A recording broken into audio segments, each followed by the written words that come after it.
2012년 7월 4일 세계 물리학계에 기념비적인 사건이 벌어졌습니다. 스위스 제네바에 위치한 유럽 입자 물리연구소에서 그동안 관측되지 않았던 가상의 입자인 힉스 입자 발견에 성공한 것입니다. 힉스 입자를 발견했다는 발표가 있었던 날, 포털 사이트 검색 1위를 차지할 정도로 우리나라의 반응도 뜨거웠습니다. 힉스 입자가 무엇이기에 사람들은 이토록 열광하는 것일까요? 힉스 입자는 1964년 영국의 물리학자 피터 힉스가 그 존재를 예언했지만 오랫동안 관측되지 않은 가상의 입자였습니다. 왜 힉스 입자는 중요할까요? 힉스 입자는 다른 입자의 질량을 부여하는 입자로 여겨집니다. 이 세상은 모두 조그마한 입자로 구성되어 있습니다. 과학자들은 만물을 구성하는 입자들이 총 17개라는 것을 알아냈는데요. 이것을 표준 모형이라고 부릅니다. 17개의 입자들 중 16개는 전부 발견이 됐지만 단 한 개, 바로 이 힉스 입자만이 오랫동안 발견되지 않았습니다.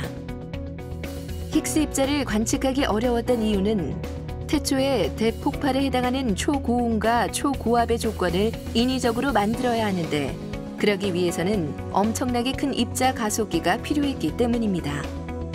그런데 이 어려운 조건의 실험을 유럽 입자 물리연구소에서 마침내 해낸 것이죠. 그러나 힉스 입자의 발견이 기독교의 근간을 흔들 수도 있다는 뉴스, 바로 이 힉스 입자의 발견이 기독교의 창조론을 부정한다는 것입니다.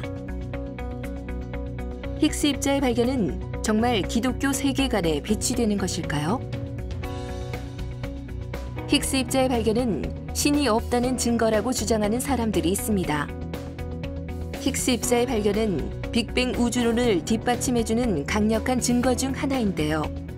많은 사람들이 빅뱅 우주론이 증명됨에 따라 창조론이 부정된다고 말하고 있습니다. 힉스 입자의 발견, 그리고 빅뱅 우주론, 정말 기독교의 위협이 되는 것일까요? 물리학적으로 밝혀진 힉스 입자의 성질 중에서 하나님을 대신할 수 있는 건 아무것도 없어요. 단지 너무 처음에 발견하기 힘드니까 갓댐 파리클이라고 불렀던 거, 차마 그렇게 활자화할 수가 없으니까 댐을 빼버리고 갓 파리클이라고 불렀던 거, 거기에서 온 오해였을 뿐이에요. 빅뱅이라는 건 현대 우주론의 아주 주류, 아주 거의 정설이에요. 빅뱅에서 사람들이 이제 우주의 빅 히스토리를 얘기할 때 어느 시점에서 입자들이 형성됐고 어느 시점에서 그 입자들이 결합해서 원자를 이루고 하는 그 입자물리 이론을 도입하는데 그 입자물리 이론 안에 힉스가 있는 거예요. 그러니까 힉스가 없으면 그 빅뱅 이후에 빅 히스토리를 설명하기 위해서 도입된 그 입자물리 이론 자체가 조금 불완전해지는 그 어려움이 있었던 것이 이제는 그 걱정을 할 필요가 없게 됐다는 거죠. 과학 자체는 하나님의 존재에 대해서 증명할 수도 없고 부정할 수도 없기 때문에 힉스 입자를 발견해서 스탠다드 모델, 입자물리학의 표준 이론이 하나의 잘 갖춰진 이론으로 만들어진 거, 그거 자체로는 하나님을 증거하지도 않지만 하나님을 부정하지도 않아요.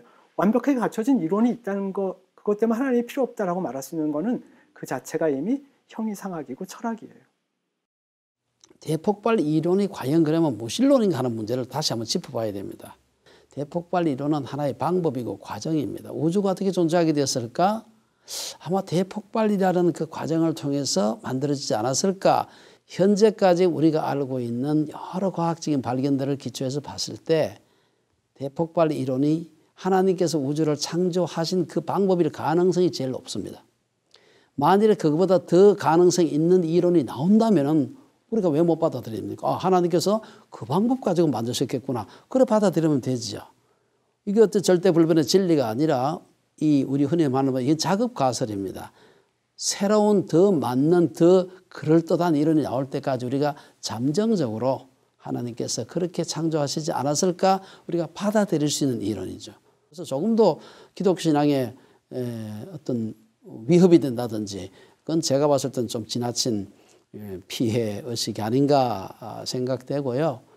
그러나 우리가 조심해야 될 것은 그런 이론들을 과학이라는 이름으로 막 얘기를 하면서 슬그머니 여러 가지 유물론이라든지 무신론이라든지 자연주의라든지 이런 이데올로기들을 끼워 넣는 거, 이건 굉장히 조심을 해야 됩니다. 과학이란 미명하에 과학과 관련된 그런 이데올로기들이 그 속에 끼어들어오지 않도록 우리가 주의해서 보아야 될 책임은 있다고 봅니다. 과학의 진보와 함께 우주의 탄생에 대한 비밀들이 밝혀지고 있습니다. 힉스 입자의 발견은 놀라운 과학적 성과지만 무신론이나 과학주의 등의 주장을 증명할 수는 없습니다. 오히려 힉스 입자의 발견은 하나님이 창조하신 우주의 비밀이 드러나는 놀랍고도 아름다운 발견이라고 할 수 있습니다. 하나님이 창조하신 경이로운 우주. 우주를 탐구함으로써 우리는 이 세상과 온 우주를 창조하신 하나님을 고백할 수 있습니다.